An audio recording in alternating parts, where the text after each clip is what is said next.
We called him Joseph because the name Joey didn't suit a cat that old.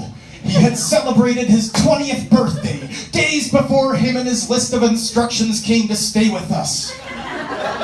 His mother, who had been with him since she was 10 years old, was going on her honeymoon. So we housed Joseph over the summer in our one-bedroom house in Bonnie Doon. My wife, Heather, has never been a cat person. She's more of a cat lady who hates cats.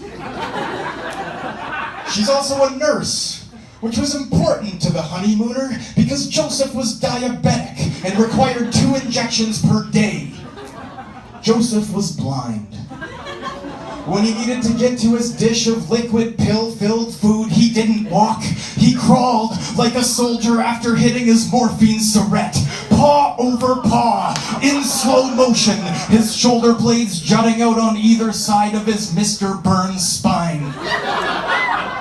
Our dog, who has been fascinated with every living thing, paid no attention to Joseph. She sniffed him once and carried on with her day like he was weak old piss on a tree stump. Joseph's skin was wet saran wrap draped over a metal whisk. And when Heather injected him with his insulin, she would have to pinch that skin and stretch it away from the bone, while with the other hand, she would stick the needle into the flap. 8 out of 9 attempts would go straight through that thin tissue, and the twinkle of a dry needle would appear on the other side. When she poked him, he didn't meow, he cawed. But god damn it, that cat was not gonna die on her watch.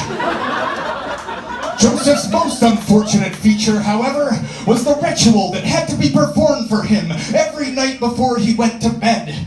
The honeymooner typed this chapter of his instruction manual in a bold-face font. In order for him to sleep so that he wouldn't caw all night long, Heather was to kneel down next to him, to roll him onto his back, and to gently stroke his rib cage, all while softly singing to him just like this. You get to belly rub, belly, belly, belly rub. You get to belly rub, belly, belly, belly rub. And over and over and over. The days turned into weeks. And we slid right back into our regular routine. But that was the problem. I had a habit of propping open our back door. I did this every morning so the dog could go out for a pee, sniff some weak old piss, and come back in when she was ready. One morning, after I kissed Heather goodbye, grabbed my cigarettes, and started sliding on my boots, she slammed the back door, rushed out of the kitchen, and asked, "Where's Joseph?" It wasn't so much a question. We both knew he was gone. That son of a bitch had somehow crawled, paw over paw, in slow motion, down the back 2 steps. I kept my boots on, and I told Heather to search the house. So while she checked under the bed, behind the couch, and in the laundry room, I scoured the neighborhood. I crept through the backyards of neighbors I'd never met, and savaged their bushes to see what was behind them. No Joseph. I pictured him creeping, paw over paw, his chest depressing the grass as he went, leaving a trail behind him, blindly searching for some old porch to crawl under and die. When Heather had exhausted her search for hiding spots in the house, she joined me on neighborhood patrol. She must have seen me glance at my watch, because when she looked at me with tears in her eyes and said, "I'm calling in sick, just go." Oh. I didn't want to, but I went. I got in my car, rolled down the window, still keeping a vigilant watch for Joseph. But in my rearview mirror, I saw Heather in the middle of the road with her head tilted back, and I could hear her calling out in a quavering voice, "You get a belly rub, belly, belly, belly rub!"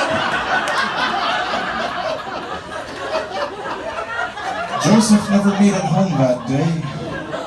And over more tears that night, we thought of a million ways to tell his parents that after all these years, they wouldn't be able to give Joseph a proper goodbye.